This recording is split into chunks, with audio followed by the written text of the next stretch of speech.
ఓం శ్రీమాత్రే నమః. శ్రీ శివాయ గురవే నమః.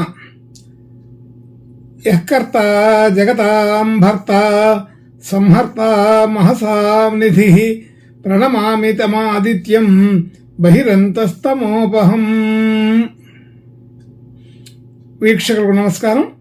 నేను మీ దేవులపల్లి రామకృష్ణ శాస్త్రి, ఆర్కే మాతృశ్రీ తెలుగు జ్యోతిషపరమైన యూట్యూబ్ ఛానల్. ఇప్పుడు ఫిబ్రవరి నెల 4వ తేదీ నుండి ఫిబ్రవరి నెల 10వ తేదీ వరకు గల గ్రహ స్థితిగతులని ఒకసారి పరిశీలన చేద్దాం.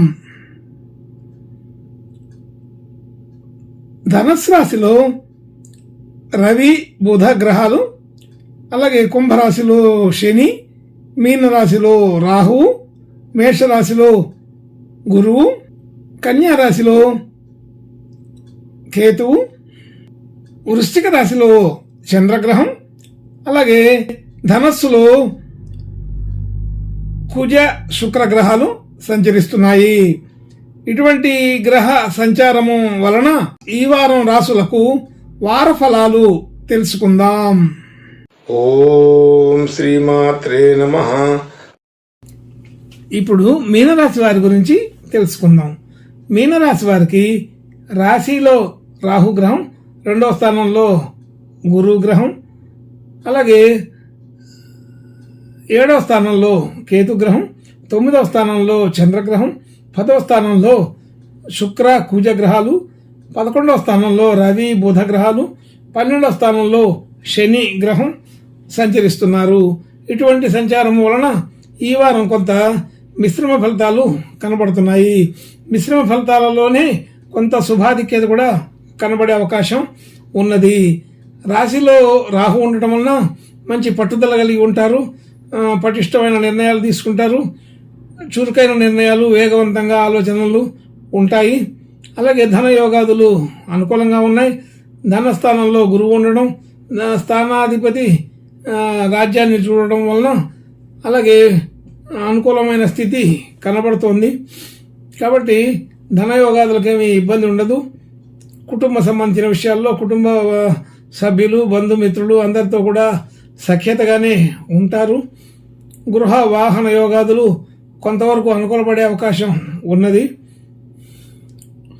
అలాగే విద్యార్థులకి విద్యా వ్యవహారాల్లో మంచి గుర్తింపు కలుగుతుంది, మంచి రాణింపు వస్తుంది. ఇటువంటి సందర్భంలో చాలా బాగా అనుకూలంగా ఉంటుంది. కాబట్టి కొత్తగా విద్యా ప్రయత్నాలు చేసేవాళ్ళు కానీ, ఏదైనా కొత్త కోర్సులు నేర్చుకునేవాళ్ళు కానీ ఈ వారం ప్రయత్నం చేస్తే అది సఫలం అవుతాయని తెలుస్తోంది. ఆరోగ్య విషయం కొంత జాగ్రత్తగా ఉండాలి. అలాగే రుణ విషయాల్లో కొంచెం సరైన ఆలోచన చేసుకొని రుణ సేకరణ చేయటం మంచిది. రుణాల వలన కొన్ని ఇబ్బందులు వచ్చే అవకాశం ఉంటుంది. అలాగే మిత్రులందరితో కూడా సహకారం బాగానే కుదురుతుంది. భార్యాభర్తల మధ్య అనుకూలత బాగానే ఉంది. అలాగే కొత్తగా డిపాజిట్లు చేయటం, అలాంటి పరిస్థితులు, పెట్టుబడులు పెట్టడం అనేవి చేయవచ్చును. రియల్ ఎస్టేటు, షేర్ మార్కెట్ మొదలైన వ్యాపారాదులు అంత అనుకూలంగా లేవు. భాగ్యస్థితి బాగానే ఉంది. భాగ్యం ఉన్నతి అవుతుంది. మనం పెట్టిన పెట్టుబడులు, ఏదైనా పాత పెట్టుబడులు అన్నీ కూడా బాగానే వృద్ధి చెందుతాయి. అనుకూలమైన ద్రవ్యం విలువలు పెరుగుతాయి. అలాగే ఉద్యోగ స్థానంలో ఉద్యోగ వ్యవహారాదులో మంచి అనుకూలత ఉంది. కీర్తి గుర్తింపు కలుగుతుంది, గౌరవప్రదంగా ఉంటుంది. అలాగే అనుకున్న పనులు అనుకున్నట్లుగా చేయటంలో సఫలమవుతారు. కానీ ఆటంకాలు ఎదుర్కోవాల్సిన పరిస్థితి అయితే ఉంటుంది.